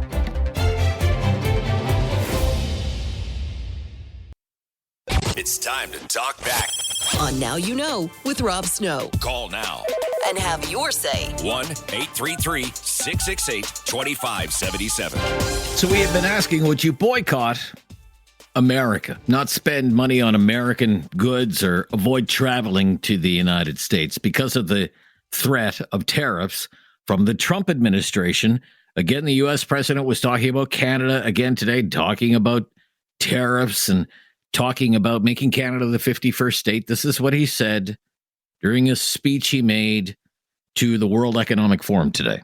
One thing we're going to be demanding is we're going to be demanding respect from other nations. Canada, we have a tremendous deficit with Canada. We're not going to have that anymore. We can't do it. I don't know if it's good for them. As you probably know, I say you can always become a state.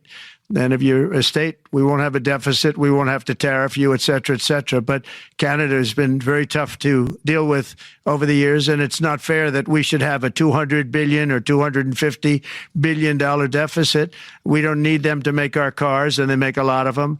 We don't need their lumber because we have our own forests, et cetera, et cetera. We don't need their oil and gas. We have more than anybody. Donald Trump today in a speech to the World Economic Forum. So we have had some Canadian leaders suggesting, well, buy Canadian. Don't buy American products. Check labels. Don't buy anything that's made in America. Look for things that are made in Canada instead.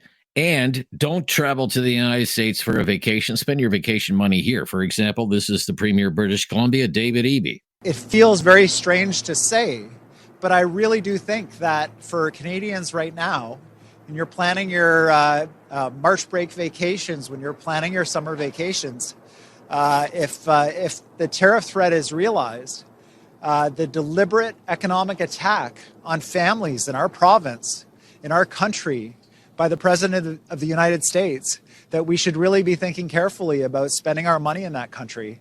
And it's a bit heartbreaking to say it, to tell you the truth, because of our relationships back and forth. I don't understand why the president is doing this. I think it's bizarre. It's not a fight we wanted. It's not a fight we signed up for. But I assure every American, and certainly and especially the president, that Canadians will fight. We will stand up and fight, and that includes making decisions about how we spend our money. Making decisions about how you spend your money. So that's why we're putting that to the test today and asking, will you boycott America? Lee in Halifax. What would you say, Lee? Hey, Rob. Thanks. First-time caller here. I appreciate it, Lee. No, I'm not going to be boycotting the U.S. And I think what most people are going to do as far as boycott is that they'll post it on Facebook that they're boycotting it, and that's probably as far as they're going to go. I don't see people stopping their Netflix subscriptions or like their Amazon Prime subscriptions or ordering for Amazon, for that matter. Yes. And people that watch the Super Bowl, generally, I don't see them not watching the Super Bowl. Right. I think the only people that I think are going to maybe will boycott it are people who get money to burn, who are, right. They're going to buy something that's, more virtue signaling than anything else. Okay, but you're not on board. What about traveling to the United States? Well, with the dollar, I mean, I'm not going That's anywhere. a dollar thing, right? That's a dollar thing anyway, right? Yeah. Yeah, if the dollar was 85 cents, would it stop me from going to the States? The tariff? No, not at all. That's where, I mean, it's hot down there and there's lots to do, so I'd be going there regardless. You would, eh? Okay. All right, Lee, thank you. Thank you. Any action would be virtue signaling, he says. Now, David, you usually do an annual golf trip down to Myrtle Beach. Yes, I do. Yes, I do. Right? Yeah. So are you still on Team Canada? You've canceled your golf trip? Or? I actually just texted my buddy who organizes the trip. I sent him that clip of David Eby we just played, and I said, "Are we traitors if we still go?" The trip's You're sellouts. You're a sellout. It's already paid for. That's the thing. Like, it's been booked and paid for since October. I didn't know a trade war was coming, so yeah, I'm still gonna go. Oh, you've got a ready-made excuse. Yeah, okay, you already spent the money. Yeah. All right. Okay, so the trip is still on. Yes, it is. Okay. And I'm not going to feel bad about it. Well, the way things are going, they might not let you back in the country. Stay down there. Wouldn't be able to afford to live long Stay down there. Yeah. You sell out. Jeez. You sell out. All right. Let's go to Kyle is in Listowel. Kyle. Hi, Kyle.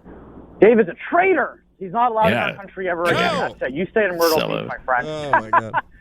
I honestly, personally, I've already told my guys on my company that we're not going to be possibly doing cross-border trucking anymore.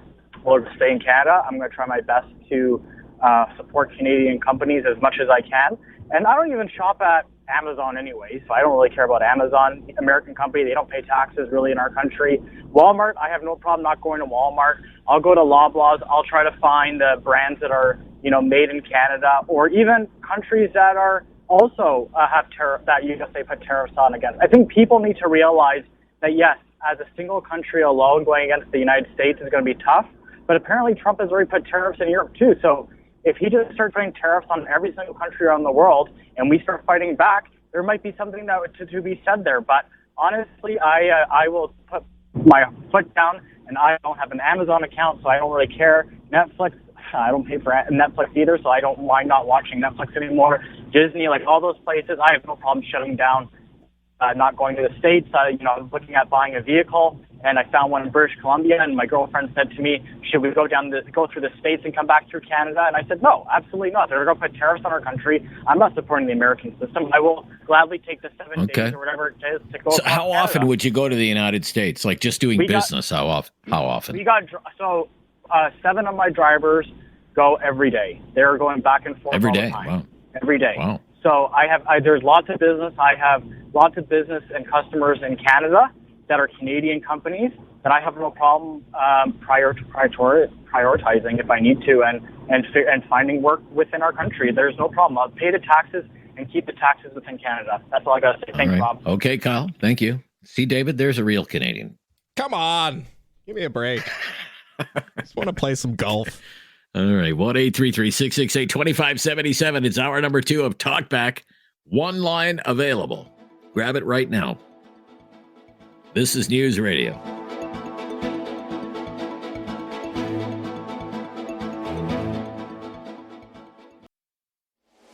Have something on your mind you want everyone to know? Call now. Hello. 1-833-668-2577. It's Talk Back on Now You Know with Rob Snow.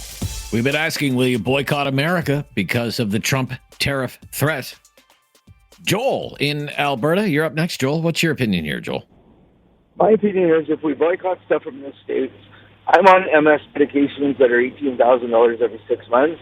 So what am I going to do with my medications or my insulin from the States, right? Okay. And if we in turn stop and don't send our oil and gas to the States, is it going to drop our gas consumption and the percentage, like the cost of our gas? Oh, I have no idea. Right? I don't know. It might work, right? Okay. So that's what it is. Like if I can't boycott this thing. Right. Out of necessity, you can't boycott the United States because you're on a medication that's only available in the United States, you're saying, right? Exactly, and it's sent up here, right? Right. So I'm just saying there's no way we can boycott it because people on medications? I'm 41 years old, and I'm on MS medication.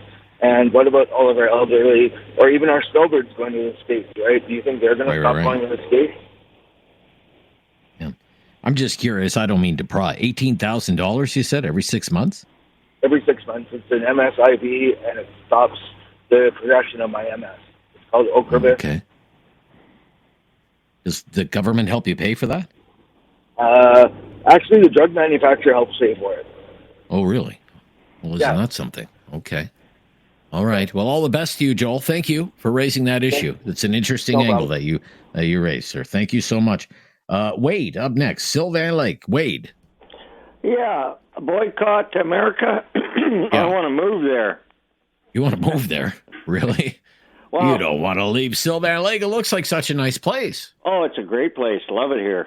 But it's almost become personal for me. I guess I'm I'm an embarrassed Canadian, but I'm a very proud Albertan. And yes, I know that. Yeah.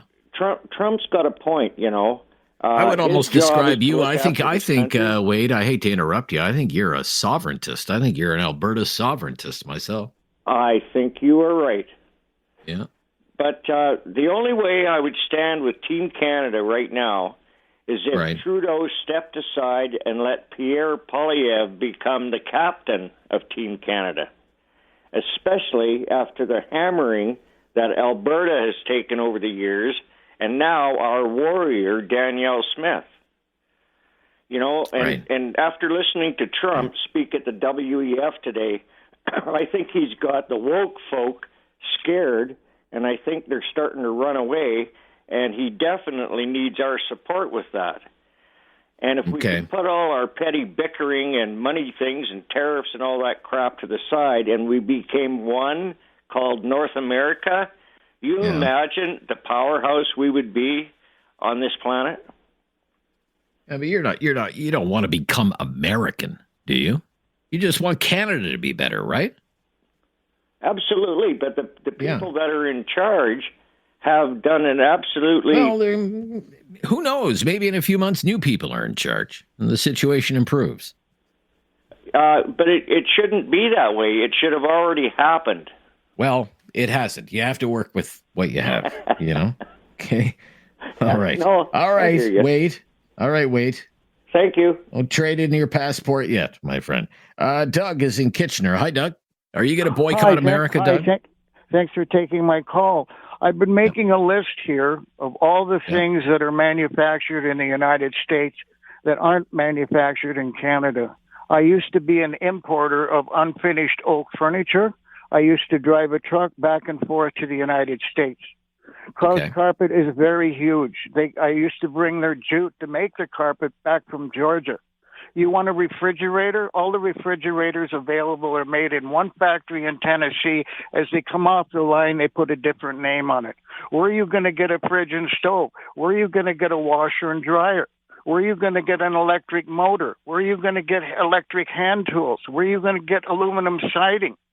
Where are you going to get all this flooring? The manufacturers in the United States that were producing all these products have switched their manufacturing to China. Everything that we need and use that's manufactured comes from that country. Really?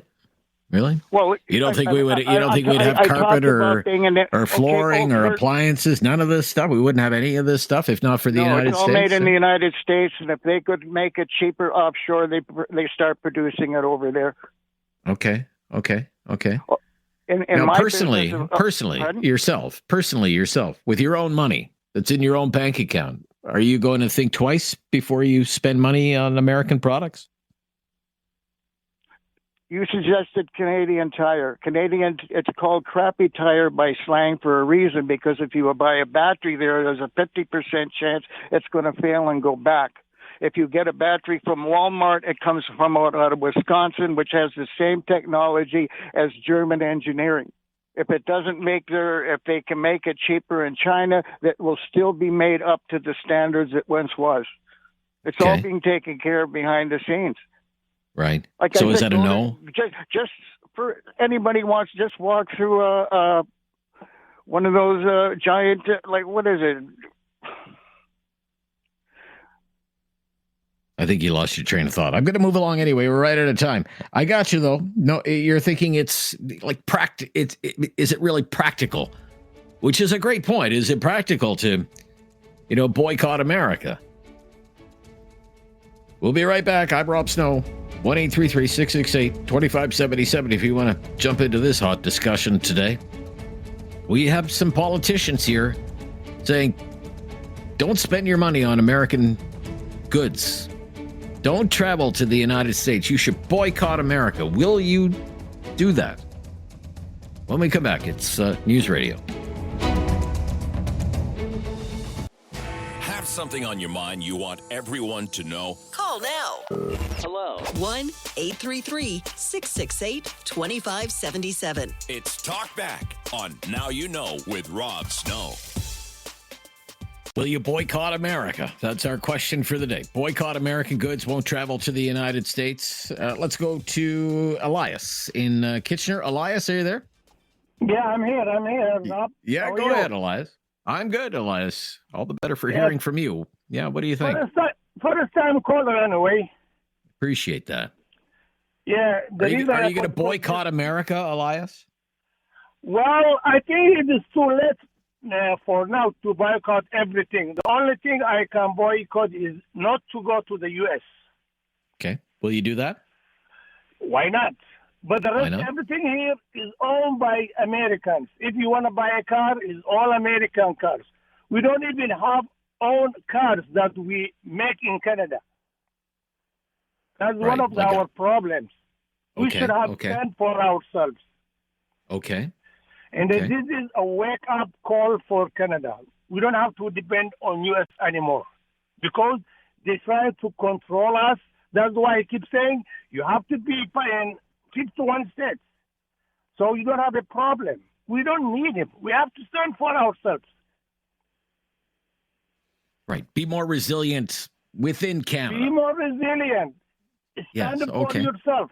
Like Doug Ford, he is the strongest guy I appreciate. The way he's standing for. He's keeping his dignity. Yeah, we have to boycott everything if it is possible. But I don't think everything is possible, though. Okay, Elias. Look, great to hear from you. Thank you for being a first-time caller to our show. We'll take your call anytime. Let's go to Kevin. Is in Waterloo, I believe. No, Woodstock. Sorry, Woodstock. There you go. Hi, Kevin. Yeah, I wonder where all these people work that are calling into the show. You boycott, we send our crew to the States, they refine it in the gas, you send it back to us. So anybody wants to boycott the U.S., learn how to walk or ride a bicycle. There's a lot more that these people that are calling in, I find the comments today are somewhat uneducated in how all this stuff works. Today, a lot of people, with all due respect to our callers, a lot of people are saying they're not going to boycott America, sir. Well, but think about this. We got Trump at the World Economic Forum. Who's representing Canada there today? I have no idea. Well, who was it last year? Trudeau? Now we don't have a Team Canada over there either. So people don't understand that. We're missing our leader. Well, we missed him for since 2015 actually. But Trump does not like anybody on Team Canada. Team Canada has no teeth, no leadership. Why do we even bother? So Team Canada, to me, Trump looks at all the faces in Team Canada, all the people there, all the French people. He doesn't like women, all the stuff. He hates Team Canada. Okay. You personally. Period. Like, would you travel to the... let me ask you.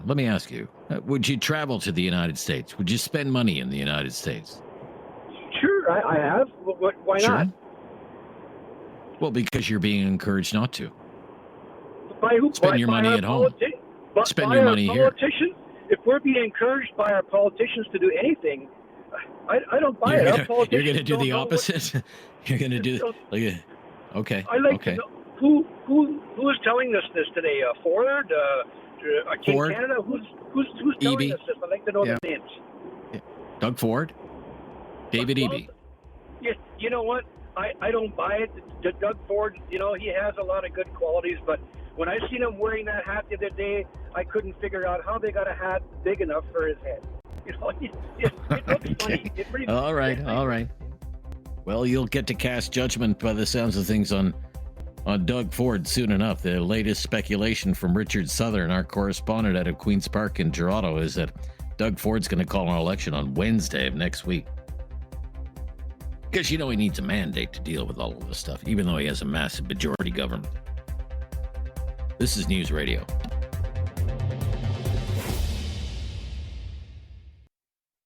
Have something on your mind you want everyone to know? Call now. Hello. 1-833-668-2577. It's Talk Back on Now You Know with Rob Snow. The phone lines have just been slammed on this topic today, just filled from end to end since we signed on the air for Now You Know about an hour and a half ago, I mean. 1-833-668-2577. Will you boycott America? Not buy American-made products, not travel to the United States at the behest of some Canadian politicians that are encouraging you to do so. Port Elgin, Joe in Port Elgin. Hi, Joe. Hi, Rob. Listen, when it comes to this kind of crap, I defer to the smart people. Okay. And when I say that, I'm referring to people like Ian Lee. Yeah. So I listened to your episode back with Ian Lee on it, and he more or less confirmed what I had already known. We're a fly speck on a mound of horse crap. Anything we do punitively isn't going to make a hill of beans worth of difference to Trump. And if anybody in America suffers, do you think he gives a crap? No, he doesn't care. And we're not going to create any kind of havoc for the American economy that they won't recover from in a big fat hurry. So I think I have the answer. If you want to hear it, go ahead. Let's appeal to the ultimatum. He said he wants us to clean up our border. Then let's do that. Let's do it on a grand scale. Let's not buy 2 Blackhawks. Or lease 2 Blackhawks. Let's buy 5. Call them up and have a photo op and say, look, come and stand in front of the helicopters you just sold to us and put this toward our NATO contribution while you're at it. And you can say, hey, listen, they tighten up our border. Hire 100,000 guys if you have to. Whatever the hell it's going to cost, it's going to be. And then he can go back to the Americans and say, see, I got to win. I told the Canadians to straighten it up, and now they're straightening things up. Right? Megalomaniac ass can go back and say, look, we got to win. We got to win out of these dumbass Canadians. They tightened up their border because I told them to. That's all you got to do. Okay. All right. Interesting. Yeah. Okay. Thank you, Joe. Good to hear from you today. Chris, calling from Calgary. Chris. Hi, Chris. Hi, Rob. Second time. You going to boycott America? You going to boycott America, Chris? No. First of all, a little background on me. I am a dual U.S. Canadian citizen. I have family in the States. I was born and raised in Southern California, immigrated to Canada in 1976, became a Canadian citizen in 1981. At the time I became a Canadian citizen, I thought I had automatically renounced my U.S. citizenship because they don't take too kindly to you swearing allegiance to a foreign power. In my case, it was the Queen, now it would be the King. So I didn't know that until, 1999. Okay. I am a proud Canadian, very proud Canadian. Spent most of my adult life in Canada. My comment on this is that when you are facing an adversary who is much more powerful than you, which obviously the United States is, you don't punch him in the face and attack him head on. You finesse it and you figure out a way to work around it to your advantage. It would be stupid for us to start boycotting the United States.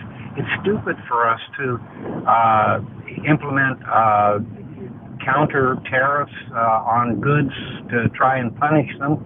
It's like an ant trying to bite the elephant. It's not going to do a darn bit of good. I think what Daniel Smith is doing is the way to go.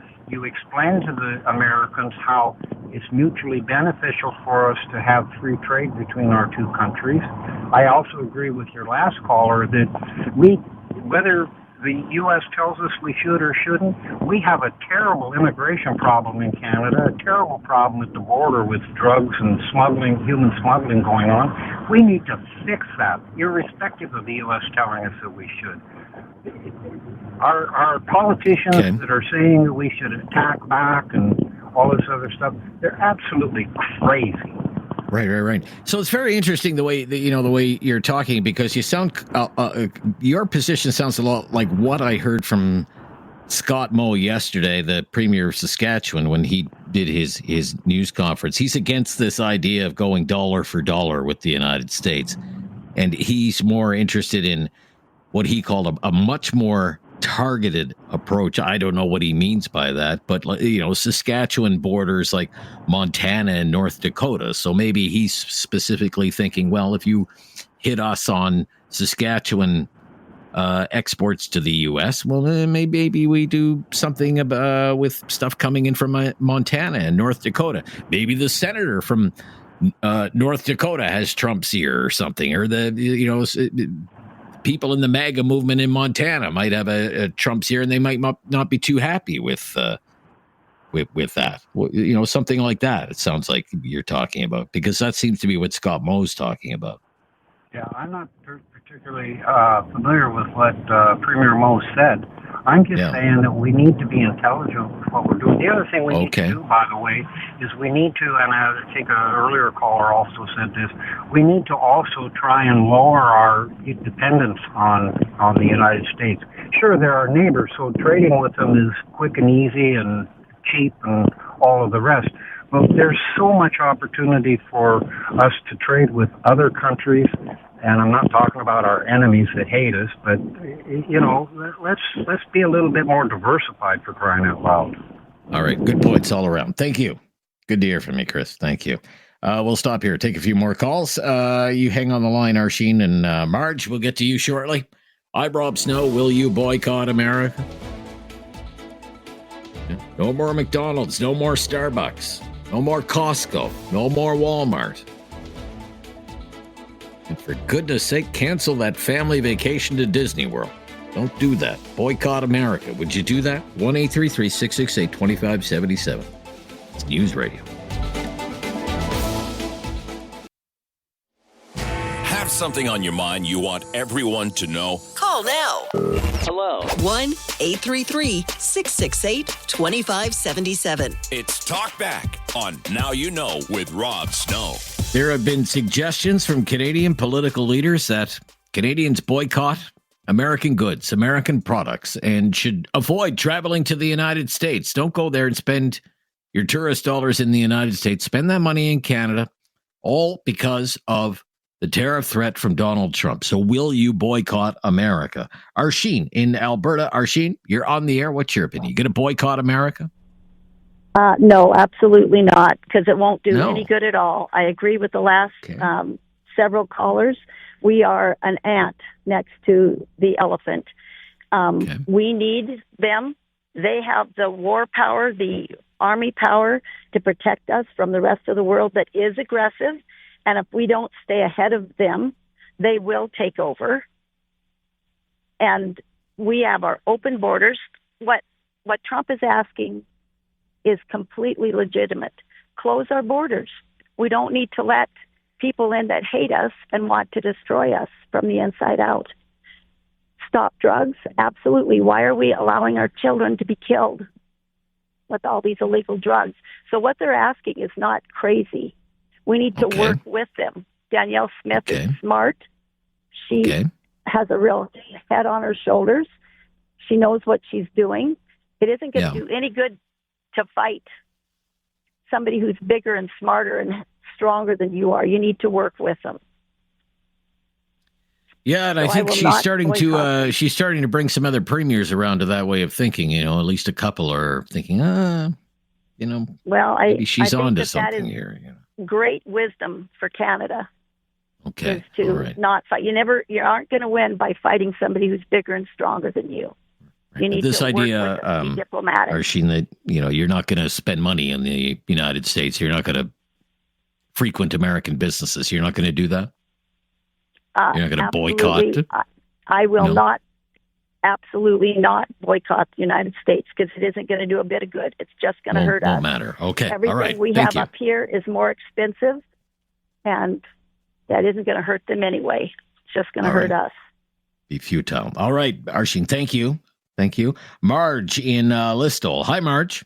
You're on the air. You going to boycott America, Marge? Hi, Rob. No, absolutely No? not. I agree Okay. with every single word that your last caller said. Okay. I honestly do not understand why this government is not working with the U.S. rather than working against them.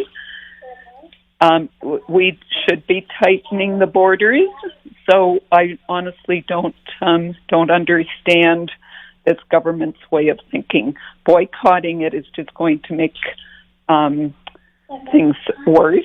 There's going to be far more job losses if we boycott the situation. We should be working with the Americans. Okay. Again, it doesn't sound like Donald Trump is too interested in working with us. Again, he said today, we don't need your oil. We don't need your electricity. We don't need your lumber products. We don't need your cars. We'd rather build the cars in the United States anyway. And here's the thing, Rob, we do need them a lot more than what they need us. So we can boycott them now. What are we going to do if somebody else, some other area in the world, they want to blow up Canada? We don't stand a chance. We don't stand a chance without the U.S. We need them. Okay, so we should stay in their good graces. Absolutely. Okay, all right. Thank you. Thank you, Marge. In Waterloo. Judy's in Waterloo. Hi, Judy. Hello. Hi, Hello, Judy. can you hear me? Okay. I hear you. I'm half of agreed, both lady before me. So we do want work with them, but we also want be more independent. So we need to first we want our business. We don't want to depend on everything. Right now, even a lot of things we depend on, we need to go to around the world, find a place, find other country they can buy our goods, or they can import, export or export goods to us. And then we won't depend on them. We need to do two ways. We work with Trump and also do that. And also find more business with for our country. We always talking with about other countries, refugee, everything, but we need business. This country is only support this, support that, but we need business to get money. We can support everything, right? Right, so right. We need to business. So, and if anybody saying the enemy China something, this has been brainwashed by our government because they listen to Trump, they listen to U.S. But U.S. for those years, they doing business with China. They cut down something, try to protect their own, but result is China is 67 or 76% high tech dominate in the world. Okay, the Canadian need open their eyes, look at the world. Look at the world change. Sure. Not only depend on, and we don't need U.S. protect us because we are like the location like North Korea. Who will attack us because the U.S. there? Nobody. But we do need have our strong military like nuclear bomb. If we only have so much money, we need to focus on the things can do quick and can have a big threatening to other countries. Okay. So we need to do the economy. Thank you. Yeah. Thank you, Judy. Okay. I appreciate your call. But we need to learn. I understand that, Judy. But I understand what you're saying. Countries, not depend on the. I understand. And no country is friend. You don't think no US friends, is your no friend enemies, anymore. only interests. We need to learn from that. Okay. Okay, Judy. Thank you. Bye-bye. Thank you for your call. I think the only lane of departure there for me is I don't think we should view the Chinese government, and I'm only talking about the government in China, as any friend of Canada. Absolutely not. Look at the way they've treated us. My goodness. Make Trump look like an angel, for crying out loud. I'm Rob Snow. Talk back on News Radio.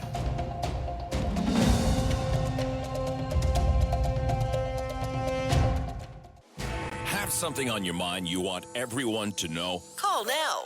Hello. 1-833-668-2577. It's Talk Back on Now You Know with Rob Snow. Winding things down on the Thursday Talkback asking, will you boycott America, not spend any money on American-made products or in the United States as a tourist, for example, because of the Trump tariff threat? Craig at Calgary. Hi, Craig. Hi, how you doing? I'm good, Craig. What do you say? Good. Well, what I have to say is absolutely not. I will not boycott any of that. All right. That's crazy. The only voice of reason out there right now is Daniel Smith, the supposed Team Canada. What the hell are they thinking? They're the mouse that roared. And they've got to calm down and really think this through. I would like to correct one thing, though. Trump said they have the most oil in the world. Well, that's not true. They are number 10. Yeah, of course that's not true. And Canada's number 3. We have over 1 billion barrels of oil sitting in northern Alberta that can't get to market. This morning on Global News, the native leader in BC came out and said, we made a mistake. With Northern Gateway. Yeah, with Northern Gateway. That's right. Yeah. Correct. So they're strongly urging that pipeline be finished. Oh, yeah, and the Premier of Nova Scotia, we have some audio of the Premier of Nova Scotia. We're going to save it for tomorrow. He said today, we have a lot of natural gas. Maybe we should start tapping into that. Yes, because then they can sell these to the European markets and the Japanese markets. Right now, we're landlocked. We can't do anything, and that's because of 9 years of the Liberals trying to destroy our oil industry. And I tell you right now, if they want to do these tariffs, retaliatory tariffs against the United States, you're crazy. What Daniel Smith is suggesting is that we work together. She's been talking to senators. She's talked to she's talked to Trump. She's talking to business leaders. The business leaders' reaction is that they don't want this either because it's going to hurt them as well. Well, yeah, it'll be inflationary down there. So, yeah. Absolutely. So I think that these people need to calm down, listen to reason, and take a book or a page out of Daniel Smith's playbook. But this idea, because this is being floated now, I mean, don't shop at Costco, don't shop at Walmart, avoid American products, don't go to Florida, don't go to Arizona. You're not down for any of that. Oh, absolutely not. That's not. Crazy. Okay. Right. Like, that's just, this knee-jerk reaction that these supposed leaders are having is absolutely insane. And all right, Craig. Yes. What? I just think, like, the United States are our brothers and sisters. Every American citizen down there doesn't want this. They're scared of this too. And I've talked. I know people in the States, and they're just like us. It's not the regular citizen that is causing this problem. It's the political. Well, we may be brothers and sisters, but Daddy down there is on a rampage. Yes, yeah. Well, Daddy's full of bluster. So. Okay. Well, we shall see. All right. Thank you. We got to go. Thank you. Okay. Thank you. Bye. Wow. Thank you so much. Again, a very busy day with lots of opinions. Really appreciate all the calls today. And we will do it again tomorrow. Tomorrow's always a lot of fun because it is the Friday free-for-all. It's kind of like adventures in talk radio. You just never know where the conversation is going to go. So join us then. The latest breaking news is coming up next. I'm Rob Snow. This is News Radio.